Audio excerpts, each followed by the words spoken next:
भीष्म पितामह रणभूमि में शरशैया पर पड़े थे। वो अगर हल्का सा भी हिलते तो शरीर में घुसे बाण भारी वेदना के साथ रक्त की पिचकारी सी छोड़ देते थे। ऐसी दशा में उनसे मिलने सभी आ जा रहे थे। श्री कृष्ण भी दर्शनार्थ के लिए आए।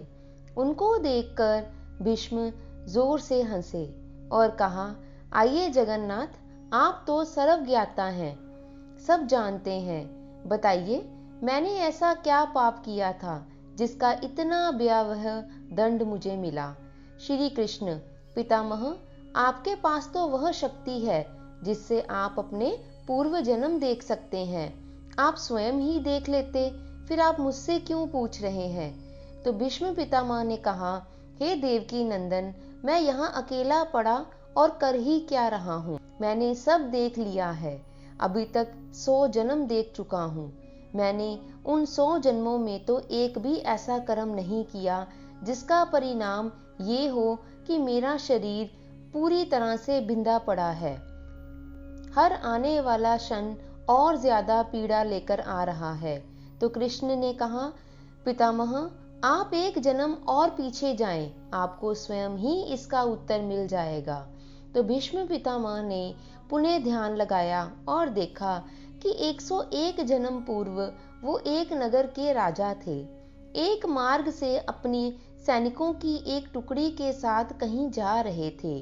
इतने में एक सैनिक दौड़ता हुआ आया और बोला, राजन, मार्ग में एक सर्प पड़ा है। यदि हमारी टुकड़ी उसके ऊपर से गुजरी तो वह मर जाएगा। तो भीष्म ने कहा, एक काम करो, उसे किसी लकड़ी में लपेटकर झाड़ियों में फेंक दो। सैनिक ने वैसा ही किया। उस सांप को एक लकड़ी में लपेटकर झाड़ियों में फेंक दिया गया। दुर्भाग्य से झाड़ियां कंटीली थी। वह सर्प उसमें और ज्यादा बुरी तरह से फंस गया। जितना उससे निकलने का प्रयास करता, वो और अधिक उसमें फंसता जा रहा था। कांटे उसकी देह में अंदर तक गड़ गए और खून रिसने लगा।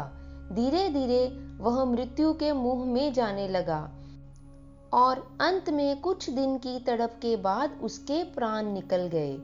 तो भीष्म पितामह ने कहा, हे त्रिलोकीनाथ, अगर आप ये सब कुछ जानते हैं कि मैंने ऐसा जानबूझकर नहीं किया, अपितु मेरा उद्देश्य तो उस सर्प की रक्षा करना था, तब फिर मेरे साथ ये परिणाम क्यों हुआ।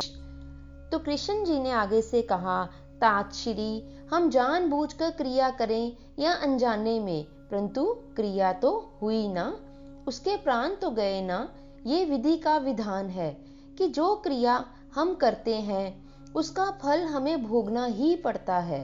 क्योंकि आपका पुण्य इतना प्रबल था कि 101 जन्म उस पाप के फल को उदित होने में लग गए, किंतु अंततः उसका फल तो मिलना ही था जो आपको इस जन्म में ही मिल गया।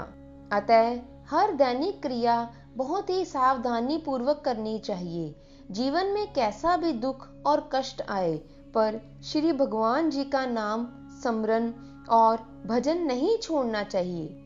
जीवन में सदैव सत्कर्म धर्मोचित कार्य करते हुए अपने इष्ट आराध्य देव के प्रति आस्थावान समर्पित होना चाहिए। दुनिया में हमें धोखा मिल सकता है, लेकिन प्रभु के प्रति समर्पित होने पर हमें धोखा नहीं, केवल सहारा ही सहारा मिलता है। भगवान हमें हर विकट परिस्थिति से लड़ने का सामर्थ्य देते हैं और हमारी रक्षा करते हैं। कलयुग में प्रभु नाम ही एकमात्र आधार है, बाकी तो सब मिथ्या मोह माया है। भगवान का नाम कैसे भी लिया जाए, वह तो सदैव मंगल ही मंगल करता है। क्या कष्ट आता है तो हम भोजन करना छोड़ देते हैं? क्या बीमारी आती है तो हम सांस लेना छोड़ देते हैं? नहीं ना।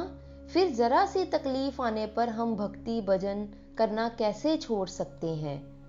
श्री कृष्ण जी ने कहा कि जीवन में हमें कभी भी 2 चीजें नहीं छोड़नी चाहिए, पहला भजन और दूसरा भोजन। भोजन छोड़ दोगे तो जीवित नहीं रहोगे, और अगर भजन छोड़ दोगे तो कहीं के भी नहीं रहोगे। सही मायने में भजन ही भोजन होता है। दोस्तों, यह कहानी उस समय की है जब श्री कृष्ण जी भीष्म पितामह को युद्ध क्षेत्र में जब वो बाणों से लथपथ पड़े थे तब उनको मिलने के लिए आए। तो पितामह ने उनसे पूछा था कि उनके साथ ऐसा क्यों हुआ। तो श्री कृष्ण जी ने आगे उत्तर में बोला था कि पितामह, कुछ भी बुरा नहीं हुआ, जो होना था वो होना ही था और जो हुआ वो बहुत ही अच्छा हुआ। पितामह ने कहा कि ये आप क्या कह रहे हैं, आप तो मर्यादा पुरुषोत्तम राम का अवतार हैं। युद्ध में छल करना तो हमारे संस्कारों में नहीं था, फिर यह उचित कैसे हुआ। तो श्री कृष्ण जी ने आगे से बहुत ही सुंदर उत्तर देते हुए कहा, शिक्षा इतिहास से ली जाती है, लेकिन निर्णय वर्तमान के आधार पर लिया जाता है। राम त्रेता युग के नायक थे। उस समय रावण जैसा खलनायक भी शिव भक्त था और धर्म का महाज्ञानी था, इसलिए श्री राम ने उनके साथ कहीं छल नहीं किया।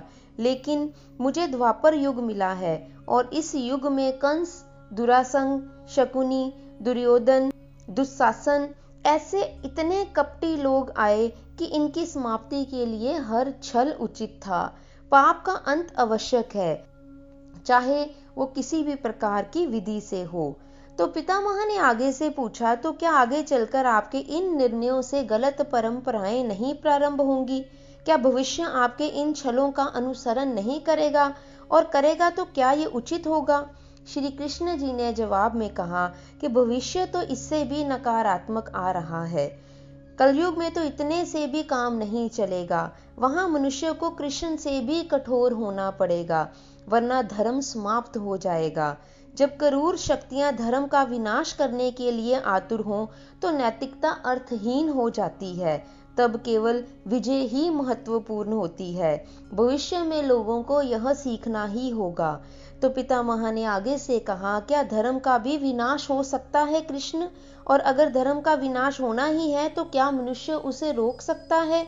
श्री कृष्ण जी ने बहुत ही सुंदर शब्दों में कहा, सब कुछ ईश्वर के भरोसे छोड़कर बैठना भी मूर्खता है।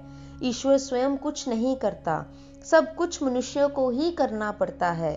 आप मुझे ईश्वर कह रहे हैं पितामह, तो बताइए मैंने इस युद्ध में क्या कुछ किया है?